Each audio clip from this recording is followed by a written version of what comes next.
Hello दोस्तों, orthopaedic से जुड़े विभिन्न वीडियोज़ की श्रृंखला में एक बार फिर हम आपका बहुत बहुत स्वागत करते हैं। फाइब्रोमाइल्जिया के बारे में बताना। फाइब्रोमाइल्जिया बीमारी क्या होती है, ये कैसे हो जाती है, कैसे इसका इलाज कर सकते हैं और इसके बारे में आपको डिटेल में डिस्कस करना इस वीडियो का मकसद रहेगा। दोस्तों, हम कई बार ऐसे पेशेंट्स हमारे ओपीडी में देखते हैं जिनके कि हाथ में, पैर में, घुटने में, लगभग सभी जॉइंट्स में, सभी पूरे शरीर में उनके दर्द हो रहा होता है और ये प्रॉब्लम भी उनके कई महीने, कई साल से चल रही होती है। तो वो खुद ही ये समझ नहीं पाते कि आखिर ये दिक्कत क्यों हो रही है, क्यों उनके हाथ, पैर, घुटने सब जगह दर्द होता रहता है। वो लोग विभिन्न डॉक्टर्स के पास जाते हैं और उनको दिखाते हैं, लेकिन तभी भी उनका जो प्रॉब्लम है वो सॉल्व नहीं होता और वो लोग परेशान रहते हैं कि उनको कौन सी बीमारी हो गई है। कभी उनके हाथ में दर्द होने लग जाता है, कभी उनके पैर में दर्द होता है, कभी उनके कमर में दर्द होता है, उनको नींद नहीं आती और बेचैनी रहती है। दोस्तों, इसमें जब वो डॉक्टर्स के पास जाते हैं तो डॉक्टर उनके शरीर के लगभग सभी जगह के एक्सरे करवा लेते हैं, एमआरआई करवा लेते हैं, लेकिन वो सब रिपोर्ट्स भी नॉर्मल आती है। कभी कभी उनकी विटामिन डी और बी 12 की जांच कराई जाती है जो थोड़ी कम आती है, लेकिन उसके बावजूद उन दो विटामिन्स लेने के बाद भी उनके अंदर कोई ख़ास फ़र्क नहीं पड़ता। तो जब ऐसे पेशेंट हमारे पास आते हैं जिनके कि खून की जांचें सब नॉर्मल है, एक्सरे, एमआरआई सब नॉर्मल है, तो हम लोग इस सब बीमारियों की जांचें अगर नॉर्मल निकलती है तो फाइब्रोमाइल्जिया बीमारी का डायग्नोसिस करते हैं। यानी एक तरह का डायग्नोसिस ऑफ एक्सक्लूजन है। यानी अगर कोई और बीमारी नहीं निकल रही और पेशेंट के लगातार पूरे बॉडी में दर्द विद्यमान है तो हम इस बीमारी को फाइब्रोमाइल्जिया का नाम लेते हैं। फाइब्रोमाइल्जिया दोस्तों एक तरह का इस प्रकार का डिसऑर्डर है जिसके क्या कारण है ये बताना संभव नहीं है। ज़्यादातर ये जो डिसऑर्डर है वो ऐसे लोगों में होता है जो टाइप ए पर्सनैलिटी होते हैं, बहुत ज़्यादा एंग्शियस, घबराहट, चिंता करने वाले लोग होते हैं, जिन्हें कि छोटी छोटी बातों पे वो परेशान हो जाते हैं कि मेरे कोई बहुत बड़ी बीमारी तो नहीं हो गई है, मैं कैसे ठीक होऊंगा। इस तरह की घबराहट उनके मन में हमेशा मौजूद रहती है। फाइब्रोमाइल्जिया के जो पेशेंट्स होते हैं दोस्तों, उनकी सबसे बड़ी पहचान ये होती है कि उनके अंदर जो जैसे कोई भी दवाई वो स्टार्ट करते हैं तो 3-4 दिन तो वो उनको असर देती है, उसके बाद उनका असर होना ख़त्म हो जाता है। यानी वो 3-4-5 कितनी भी पेन किलर खा लें, लेकिन उनकी बीमारी में उनको कोई फ़र्क नहीं पड़ता।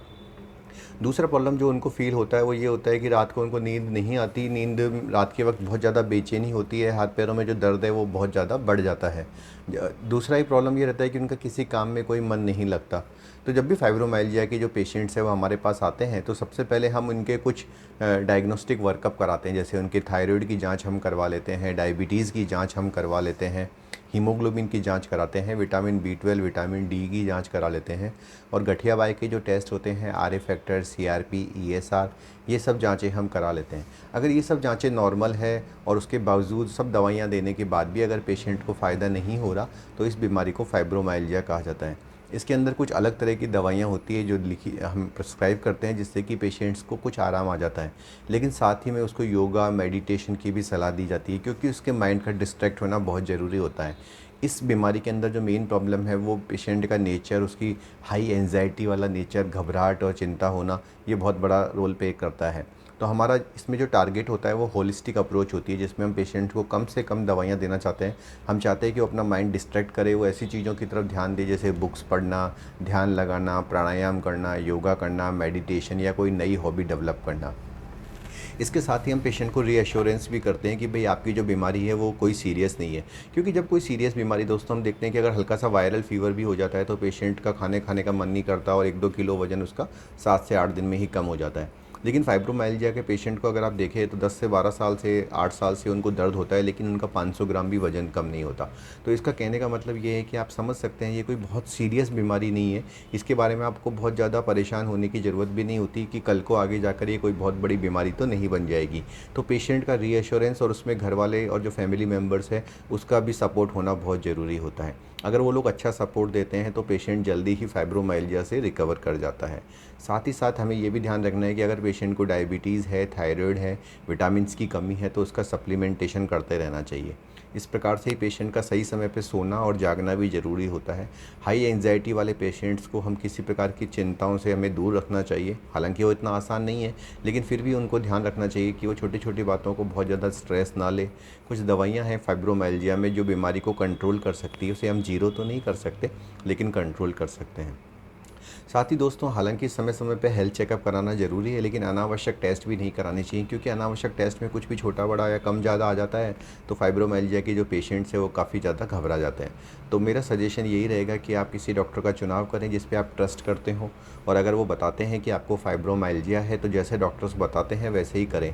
पेशेंट ज़्यादातर क्या करते हैं कि कभी इस डॉक्टर को दिखाते हैं 15-20 दिन, जैसे कि मैंने बताया है कि फाइब्रोमाइल्जिया के पेशेंट को कुछ ही दिनों में दवाई असर करना बंद हो जाती है, तो फिर वो दूसरे डॉक्टर के पास जाता है। दूसरा डॉक्टर उसको कुछ 5-7 हज़ार के टेस्ट कराता है, फिर नई दवाइयाँ स्टार्ट होती हैं। तो बार बार इस तरह की मानसिक परेशानी से वो गुजरता रहता है। उससे अच्छा ये रहेगा कि वो एक ही बार में फिक्स रहे डॉक्टर के साथ हर तरह की अप्रोच रखे, यानी कि उसके जो मेंटल लेवल है उसको भी कंट्रोल करना है, उसकी एंजाइटी को भी, चिंता को भी कम करना है, उसकी लाइफस्टाइल को भी मॉडिफाई करना है, और दवाइयाँ भी रेगुलर लेनी है। अगर आप ये सब चीज़ों का ध्यान रखेंगे तो कुछ ही दिनों में जो फाइब्रोमाइल्जिया का जो पेशेंट है उसे अच्छा फील होने लगता है। दोस्तों, क्या आपके घर में भी कोई फाइब्रोमाइल्जिया का पेशेंट है, या कोई ऐसा पेशेंट है जिसके कि हाथ पैर घुटनों में बहुत ज़्यादा दर्द हो रहा है और हर तरह की दवाइयाँ देने के बाद भी उससे फ़ायदा नहीं हो रहा? तो ये सिम्टम्स फाइब्रोमाइल्जिया के हो सकते हैं। आप नीचे लिखे गए नंबरों पर हमसे ऑनलाइन कंसल्टेशन निर्धारित शुल्क देकर ले सकते हैं। इसके अलावा भी दोस्तों, आपको घुटने, कंधे या ऑर्थोपेडिक्स की किसी और बीमारी के बारे में जानना हो तो आप कमेंट सेक्शन में ज़रूर लिखिए, हम उसका वीडियो बनाएंगे और आपको जल्दी से जल्दी लॉन्च करेंगे। उस वीडियो को आप हमारे चैनल पे देख पाएंगे। धन्यवाद दोस्तों।